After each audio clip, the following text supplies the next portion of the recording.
24শে জুলাই অভ্যুত্থানের মধ্য দিয়ে আমরা আবার আমাদের স্বাধীনতা সার্বভৌমত্ব করতে পেরেছি, কিন্তু সংহত করতে পারি। একইভাবে আমরা গণতন্ত্রের পথে চলার একটা নিশানা দেখতে পেয়েছি, কিন্তু গণতন্ত্রের লক্ষ্য আজকে অনিষ্ট মনে হয়। আমি এখানে আপনারা সবাই চিন্তাশীল মানুষ, মঞ্চে যারা উপস্থিত আছেন তারাও সবাই চিন্তাশীল।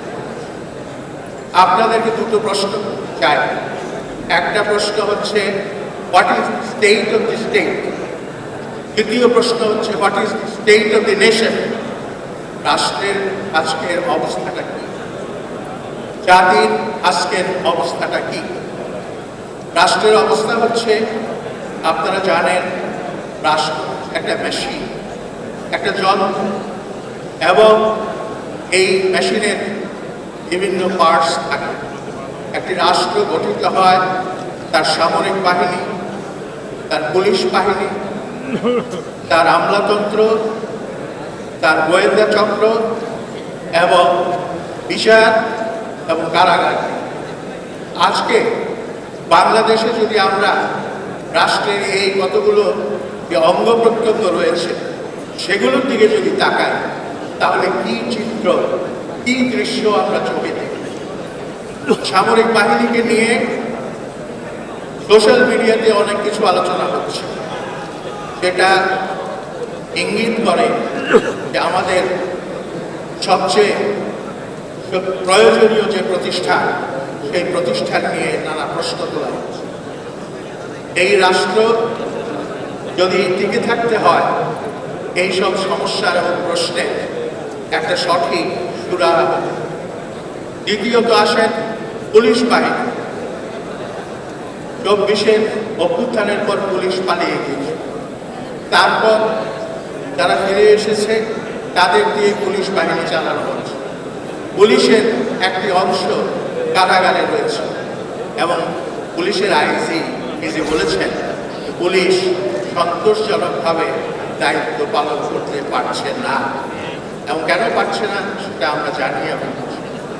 আমরা তো সেখানে এখনো কাশিবাদের খুঁত রয়ে গেছে এবং সংবাদপত্রে বেরিয়েছে যে প্রত্যেকটি জেলায় নির্বাচন করার জন্য যে ডিসি প্রয়োজন, রিটার্নিং অফিসারের প্রয়োজন, সেই সংখ্যক নির্ভরযোগ্য রিটার্নিং অফিসার পাওয়া যাচ্ছে না। এর পাশাপাশি দিল্লি থেকে নাগিনী শেখ হাসিনা শান্ত নিঃশ্বাস ছাড়ছেন এই দেশটাকে অস্থির করে তোলার জন্য। তার পাশাপাশি আজকে জাতির অবস্থা কি? আজকে যে ঐক্য প্রতিষ্ঠিত হয়েছিল মহা অভ্যুত্থানের মধ্য দিয়ে, সেই ঐক্য অনেকটাই চুরমার হয়ে গেছে, অনেকটাই ফাটল ধরেছে। এবং এই ফাটল যদি মেরামত না করা যায়, তাহলে আগামীতে একটি সুষ্ঠু নির্বাচন আমরা কতটা আশা করতে পারি সে নিয়েও প্রশ্ন আছে। যেখানেই যায় সেখানেই মানুষ প্রশ্ন করে নির্বাচন হবে কিনা। আমি জবাব দেই যে নির্বাচন তো আমি করছি না, কিংবা নির্বাচনের ব্যাপারটা আমার হাতে নেই।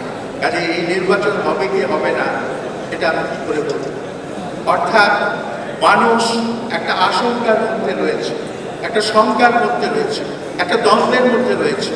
আজকে তাই জাতীয় নেতৃত্বকে আরেকটু সাহসী হয়ে, আরেকটু সুদৃঢ় হয়ে, আরো শক্তিশালী মনোবল নিয়ে এই রাষ্ট্রীয় প্রশ্ন এবং জাতীয় প্রশ্ন, এই দুটি প্রশ্নের কিভাবে সমাধান করা যায় সেই দিকে একটু চিন্তা ভাবনা করার জন্য আমার এই জীবনের শেষ মুহূর্তে আপনাদের কাছে আমি আহ্বান রাখছি, আবেদন রাখছি, নিবেদন রাখছি।